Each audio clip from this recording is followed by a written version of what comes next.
grief, turmoil, whatever. It's just it can be, if you let it be, a jumping off point to higher places. And the difficulties that we went through provided some of the foundation for our strongest bond.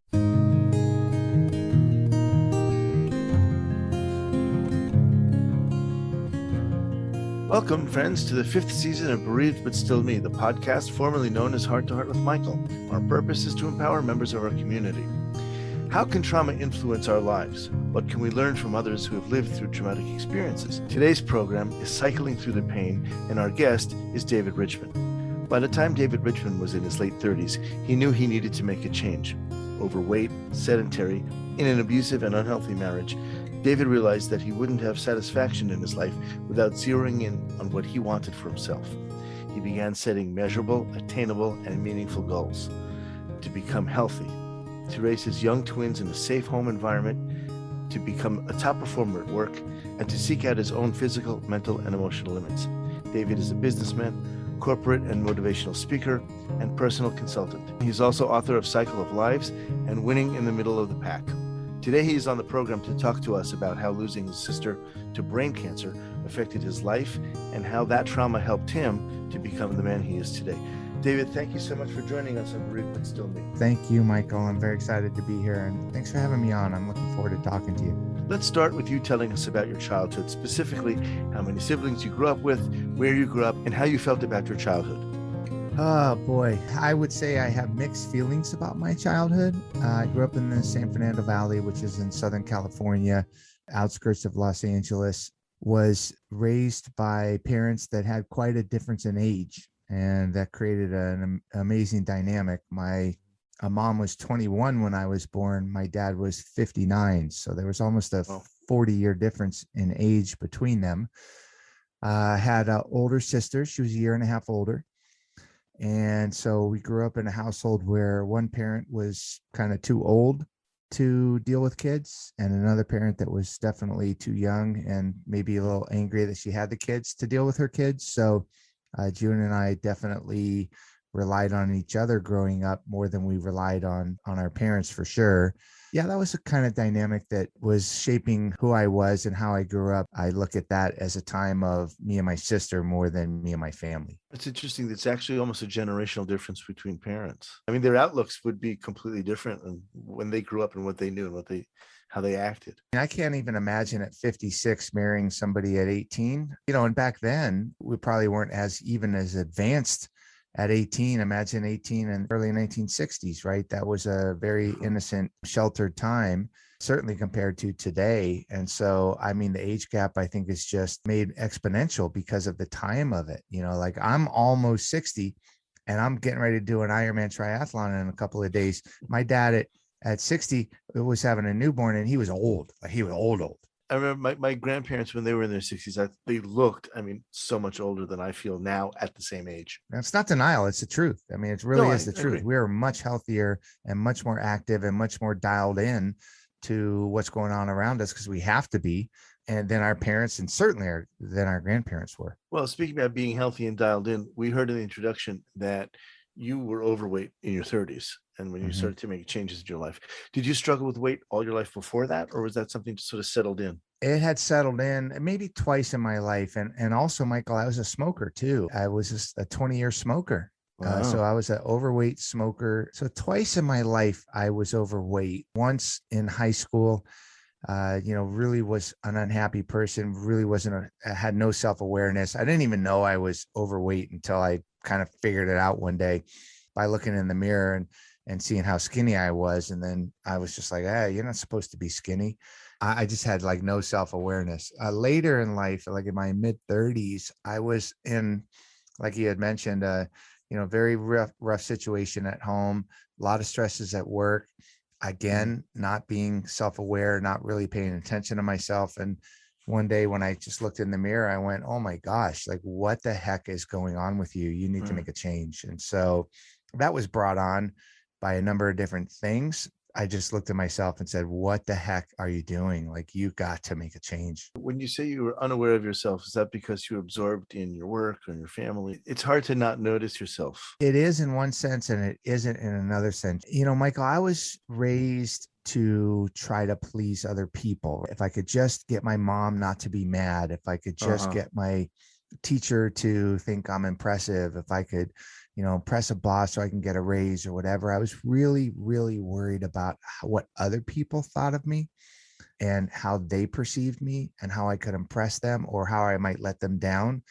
I really didn't ever kind of focus in on me. And that's what that book, you mentioned the title, Winning in the Middle of the Pack, was born out of, is that I had never worried about what I cared about me. I had always worried about what everybody else cared about me. So I'm not saying I was oblivious, but it just never entered my consciousness to know that I should worry about me. We also learned earlier that you're the father of twins and that you had been married.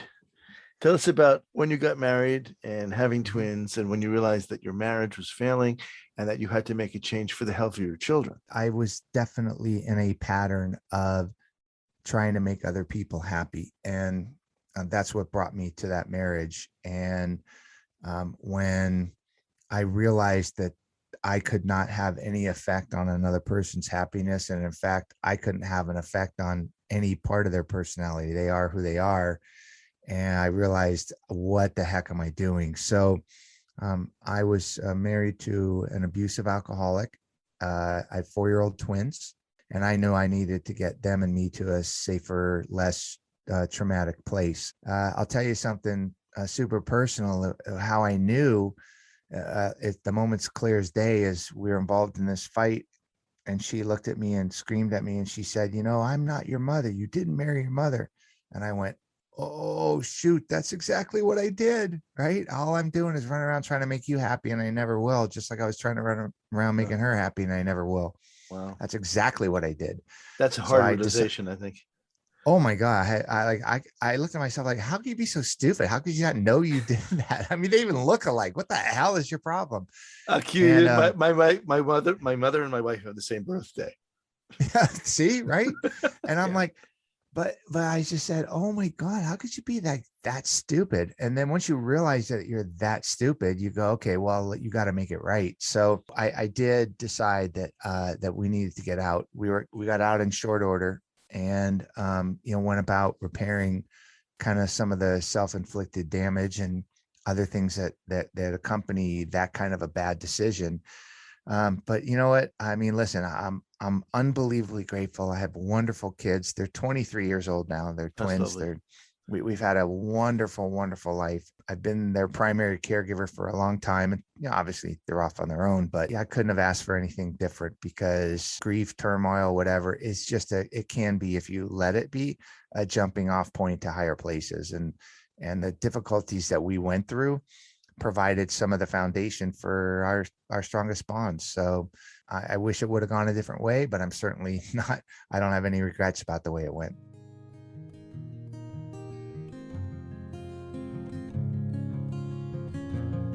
You are listening to Bereaved But Still Me.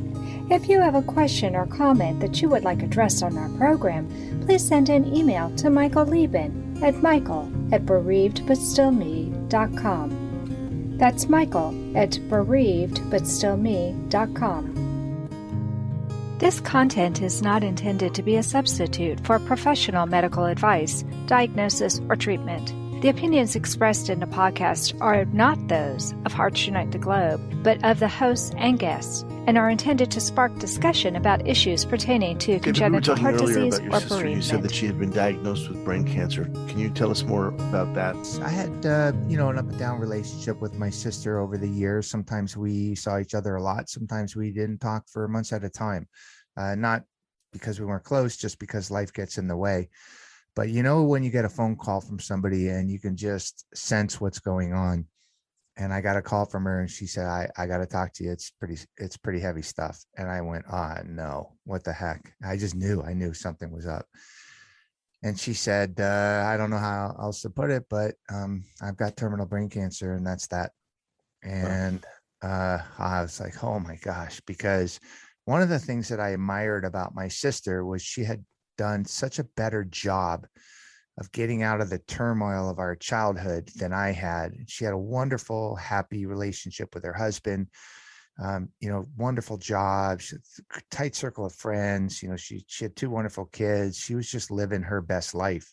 And I immediately felt for, oh my gosh, here is this, this woman that had gotten past so much to enjoy so much out of life. And she was suddenly faced with the fact that she wasn't going to be around much longer.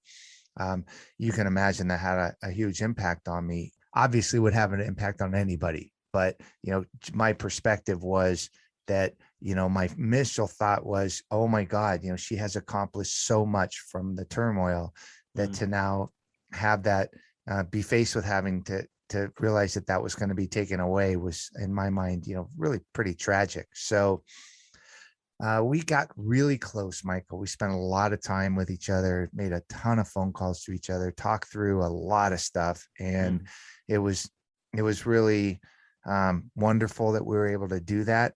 But she had a rough go of it. And, she, a couple of years later, had passed on and had to leave behind her husband and kids and friends. And it was really, pretty tragic. It was, not a lot of good that came from that, I guess, other than that she was able to really spend some unbelievable quality time getting super deep and connecting at a deepest, most authentic way as one could with their spouse and children and friends and family. So, that was pretty much her journey. I want to say that's nice that she did such wonderful things in the end with it, but it's really never very nice. And it's really very, very hard. And I can imagine, or really I can't imagine, that losing a sibling must be one of the most traumatic things you can face. It's almost like losing an arm or a leg. I mean, it's just so much a part of you, especially in your case. So was she a catalyst for some of the changes that you went through? And if so, how did that work?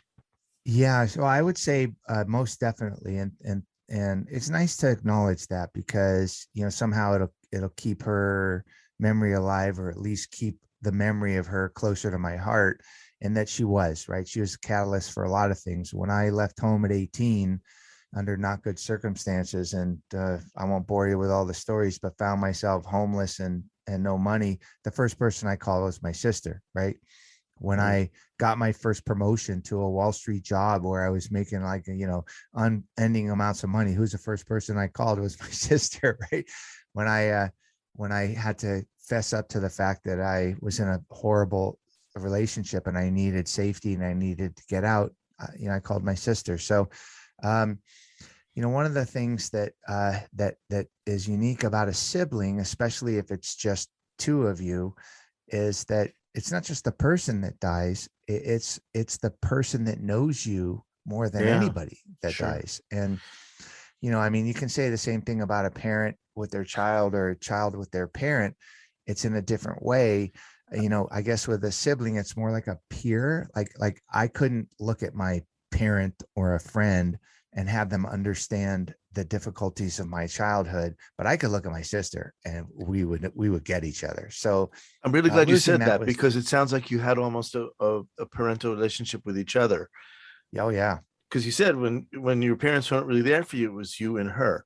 So you were sort of like the father for her, and she was like the mother for you. But it seems like you all took on the position of those that you didn't have.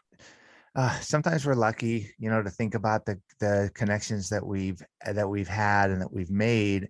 And then also it can be a little tragic because of those connections. If you lose somebody, then that connection's lost. So I guess there are two sides of that equation, but she was really a catalyst for me when it came to this Cycle of Lives project, because through her end of life time, I did some events that raised money, in her memory, and did some charitable work, and put me around a lot of people that were going through the difficulty of cancer, and not just as patients or survivors, but also loved ones, caregivers, doctors, professionals, whomever.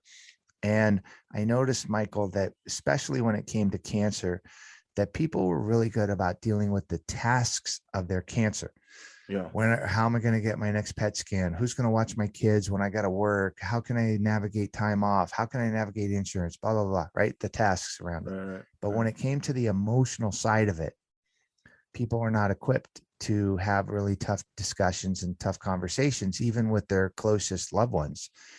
They just weren't able to do it. And it was a recurring and very, very obvious theme with almost everybody I spoke to and almost everybody I watched. And I said, man, I got to try to help make this different. And I didn't want to be prescriptive, like, oh, just because I was able to talk to my sister, I got to teach other people how to do that. That was not it at all. I was just so moved by the fact that people are not equipped to have hard conversations about really difficult things, especially around trauma, especially around the trauma of cancer, that I said, I got to figure out why. And I got to try to help people be better equipped to have these conversations. So she was definitely the catalyst there.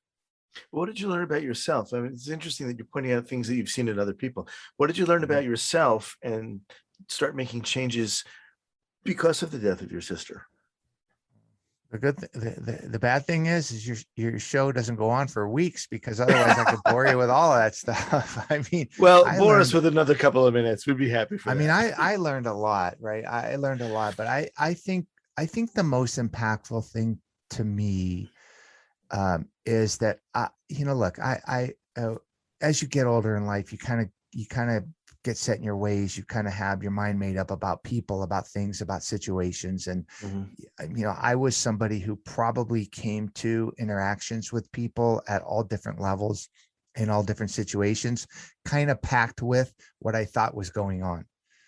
And what I've learned through this book, and it's over several years that I've been working on this project, is that I really don't know what the heck is going on with anybody. And that is important. It's important to know that you have no idea what people are going through, what they have gone through, what they might be dealing with today, or what they might be dealing with 10 years ago that's affecting them today. Oh, you for just sure. don't know. Yeah. And I think it's a humbling thing to know. I think it's, I feel like my connections with people are more authentic and deeper, because I don't know everything. I don't know that I acted like a know-it-all, but I don't think I was as open to the idea or had a depth of understanding of that concept of we never know what people have gone through or are going through. And when I did this book, and I got, Michael, as deep as you could imagine getting with many, many people, 15 ended up making the book, but with as many people, and the things that we uncovered together that nobody had any idea that they were dealing with were just amazing. So that's the number one most important thing that I've learned. Not as a cliche, not being trite, like, you never know what people are going through.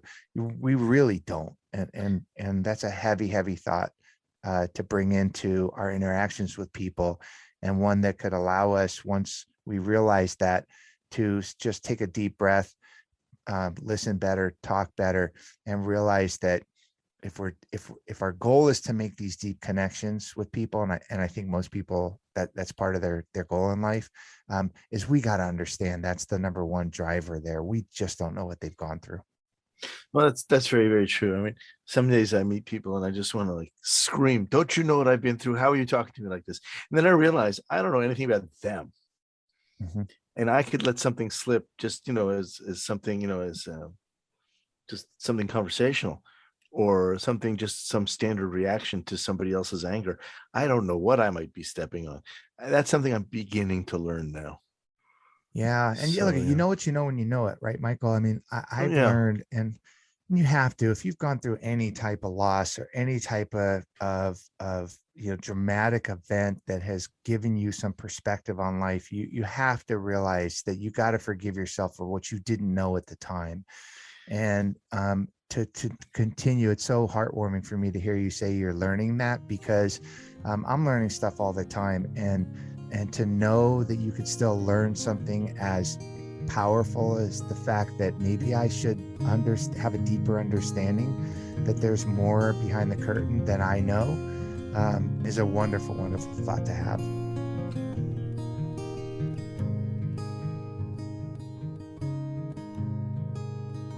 If you've enjoyed listening to this program, please visit our website, heartsunitetheglobe.org, and make a contribution. This program is a presentation of Hearts Unite the Globe and is part of the Hug Podcast Network. Hearts Unite the Globe is a nonprofit organization devoted to providing resources to the congenital heart defect community to educate, empower, and enrich the lives of our community members. If you would like access to free resources pertaining to the CHD community, please visit our website at congenitalheartdefects.com for information about CHD, hospitals that treat CHD survivors, summer camps for CHD Recently, families, you and released much, your second much book, more. Cycle of Lives. Tell us about the impetus for that book and what makes it so special. The impetus is that I wanted to help with this idea of understanding why we're not equipped, why we don't have the language to be able to connect with others about the pain and trauma of things they're going through or have gone through, especially as it relates to cancer. And the way I've wanted to frame it, Michael, was this. Point A is when you encounter cancer. Might be as a 6-year-old when you have a parent that has cancer. It might be as a 40-year-old when you have a sibling or a child with cancer. It might be as a nurse. Point A is when you encounter cancer. Point B is today. How did you or how have you not navigated the emotional side of that journey in relation to all the traumas that happened before point A? If that makes sense. So the reason why I wanted to do that was because all different types of cancer, all different ages, all different relationships with it, one and done, had it your whole life. There's a wheel of emotions related to it. What I wanted to try to do was to frame that in a way that if I could show all these different perspectives in a storytelling way about real people who had gone through things that we have all gone through: abuse, abandonment, suicide, making bad decisions, being dealt bad cards, whatever, then I could identify with them. And if I could identify with people and kind of understand a 360 view of what they've been through at a deeper level, and then I could understand how they navigated that point A to point B, then I can maybe bring that knowledge to my own life and be able to have more authentic, real, more connecting conversations with the people around me. And that was the whole idea behind the book. I know I was able to accomplish that because I've got doctors and nurses telling me I had no idea what my patients were going through. I've had patients tell me I had no idea what my doctors were going through. That's true. I feel like I've brought these real, raw, authentic, moving, evocative, inspirational stories to people, and that it has given them a little bit more of that insight into the major thing we've been talking about. What the heck are people going through, or what have they gone through? And how can I, knowing that, better connect to them? Can you share one? A lot of people say that a book about people's cancer, people's loss can be, quite pessimistic or depressing. And I'd say the opposite. It can be quite inspirational and moving and optimistic. And I'll take, for example, Bobby's story. So Bobby is somebody we can all identify with, not lovable and didn't know how to love, just going through life being a bully and a brat because he doesn't know how to accept love and he doesn't know how to give it. He finally meets Brandy, who, as he puts it, lets him see the world through a new set of glasses, right? First time ever. And he becomes the best Bobby you could ever imagine. A lot of that with Brandy's help. Shortly after they meet, Brandy develops breast cancer. In fact, he gets to know her best as she's sitting in the chemo chair. And they develop this wonderful love for each other. They realize that they're destined to be together. He proposes to her right before they get married. The breast cancer comes back aggressively. They go on a honeymoon. They come back and she goes through just a horrible ordeal, and about 18 months later passes away. But there's more to the story. Near the end of their journey together, they had talked about everything you can imagine talking about. She promised, Bobby, you've got to go to therapy. You've got to put this into perspective. They talked everything A to Z and became okay with it. And it allowed him the freedom and empowered him with the tools to be able to move on with his life. And he, not too long after Brandy died, reconnected with somebody in his past. They formed a friendship and then a love, and are still married now. They do an event every year in Brandy's honor. And he said to me, I'm the happiest I could ever imagine myself being. He goes, I wouldn't trade my life in for 1 second. If Brandy didn't die, we'd be married. We'd be as happy as you can imagine. We'd probably have kids. I'd be living like an unbelievable life. And he put it simply, he said, but that didn't happen. All right. But I am the happiest person I could ever imagine. I wouldn't trade it in for a second. He goes, so, I'm thinking to myself, as I'm talking to him, what's it like to lose the love of your life? Well, it's horrible and tragic and terrible, but it could also be a springboard because it was going to happen. And they both use it as a springboard for him to continue to see this world through a new pair of glasses. And how optimistic and wonderful is it that she gave him these tools, that he accepted these tools, that he worked on himself, that he allowed himself to move forward. He allowed himself to move on. He allowed himself to be loved and to love again and to be okay with the way his life is going, so much so that he wouldn't trade it in for a second. And I think that that is such a beacon of hope and inspiration, obviously wrapped around a lot of tragedy, but the stories are like that. And they're not as simple as I explained that story. They're a little bit deeper, but that's one of an example of the 15 stories that are in the book. Well, we've often talked about post-traumatic growth, and clearly you've uncovered these stories where people have taken what has got to be the lowest you can fall and somehow use it to rise up above it, and in such beautiful ways. And I hope people get this book. And here's your opportunity now to tell us a little bit how to get this book. Where is it? Also tell us about your availability as a speaker. Well, thank you, Michael. Well, first of all, there's two goals with the book. The minor goal is to raise a little bit of money. So 100% of the proceeds from the book, anything that comes to me, goes out to the cancer-specific charities that were chosen by the book participants or their survivors. So that's a good thing. We got a lot of different great organizations. They're listed in the book, or they're listed on my website, cycleoflives.org. So that's the one minor goal. The major goal, of course, was to better empower people to have these hard conversations. So they can find the book wherever books are sold, Amazon, Barnes and Noble, local bookstore, giant bookstore, wherever books are sold, the book is there.